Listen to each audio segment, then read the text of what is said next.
Salamlar, bu dəfə sizə çox fərqli bir ölkədən, Bangladeşdən danışacağım. İndi çoxları deyəcək ki, Bangladeşdə nə işim var? Çox təsadüfi alınmış bir səyahət oldu. Gəldik çıxdıq Bangladeşə. 63-cü ölkəmdir və Bangladeş hava limanındayıq. Çıxaq görək, dostlarımız bizi gözləyir bayırda. Necə olacaq Bangladeş təəssüratlarımız.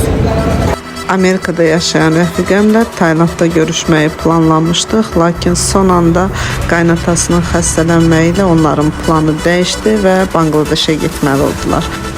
Sən də Bangladeşə gəl təklifi əvvəl mənə qəribə gəldi. Daha sonra niyə də yox deyib Taylanddan birbaşa biletimi Dakkaya aldım.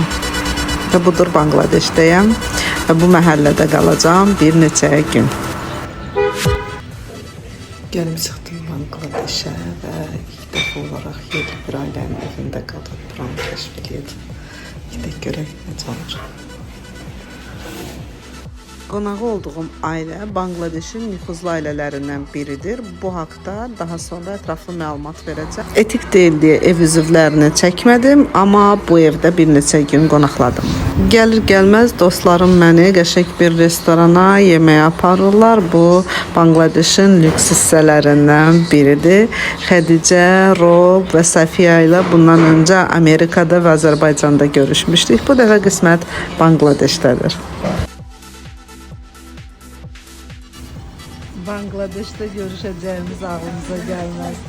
Safi, say hi. Safi. Say hi. Hi, say hi auntie. Bangladeş'te böyle qəşəng kafeler var. Heç kəsin ağlına gəlməz. Bangladeş əhalisinin sayına görə dünyada 8-ci ən böyük ölkədir. Paytaxt Dakkada isə təxminən 10 milyondan çox insan yaşayır.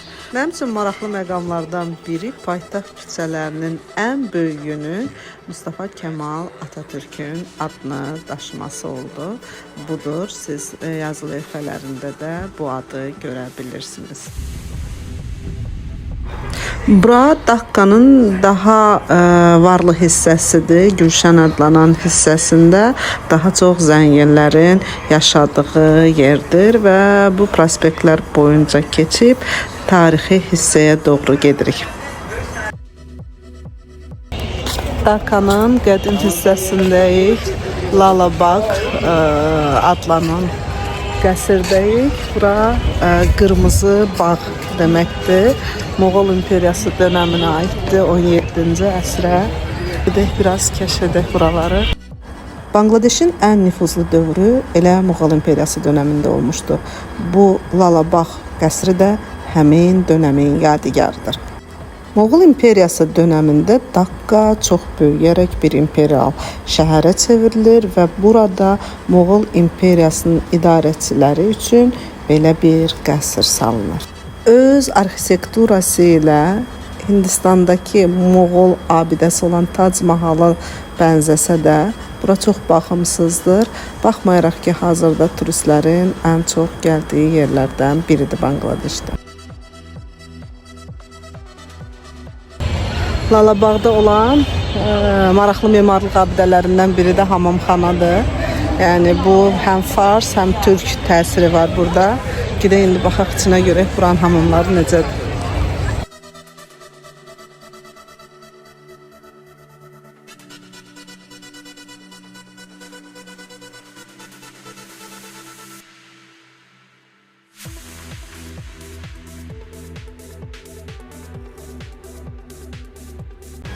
Lalabağdan sonra şəhəri gəzməyə davam edirik və bir növbəti dayanacağımız da Bangladeş üçün çox əhəmiyyətli olan universitet hissəsidir. Dakka Universiteti təhsil ilə yanaşı, həm də ölkə tarixində, ölkə müstəqilliyinin alınmasında çox əhəmiyyətli rol oynayıb.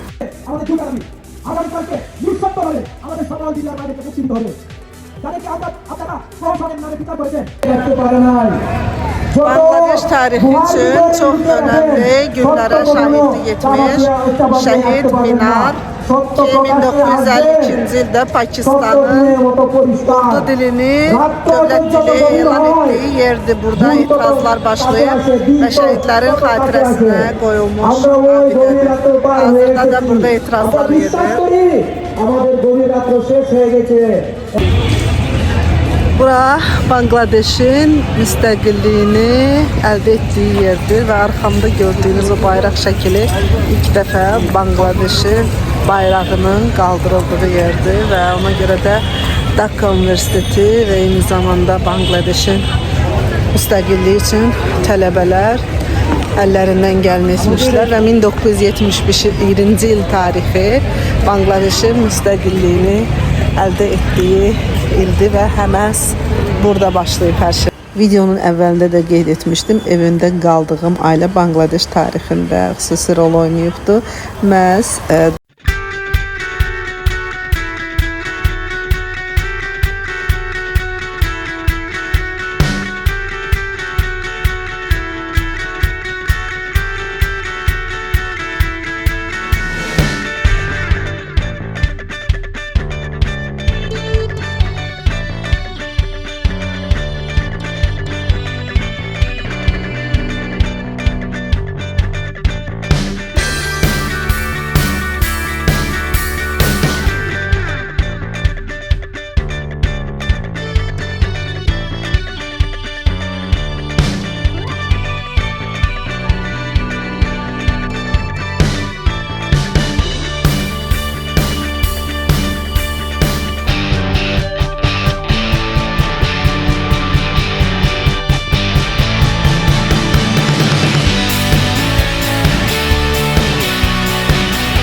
gedən mübarizə Bəgüm müharibəsi adlandırılmışdır. Bu Hasinadır. Onu 2024-cü ilin avqustunda tələbələr hakimiyyətdən atmışdır. Hazırda isə hökumətə Nobel mükafatı laureatı Məhəmməd Yunus başçılıq edir.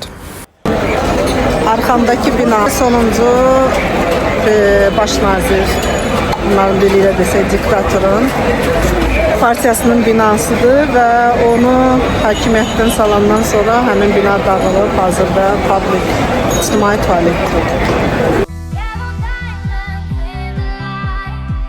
İndi isə gedirik Bangladeşin küçə yeməklərini dadmağa, amma ən təmiz halı ilə harda dada biləriksə ora gedirik. Keçi ətindən kaçı.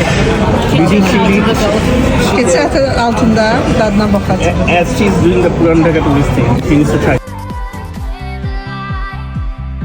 Dadına baxacaq.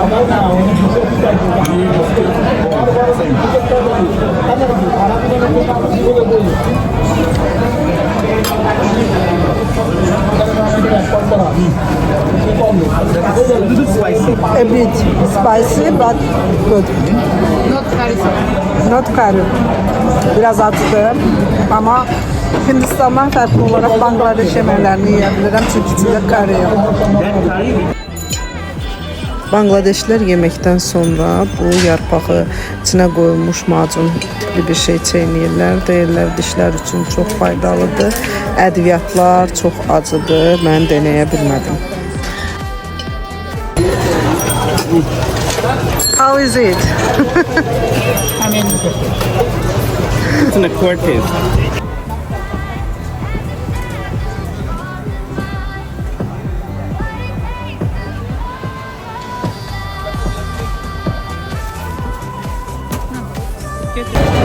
Mesela tadına baxaq. Good? Yeah. Even you guys, that's a little price. You want to take more? It's not going to be so good though. Okay. Bizim bamyanın dadına oxşur. Qəşəng. Be careful. The sugar will drop on you.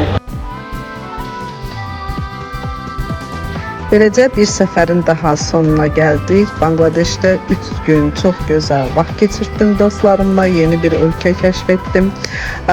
Bir daha qayıdaram amma bəli dostlarım dəvət etsə bir də gedərəm.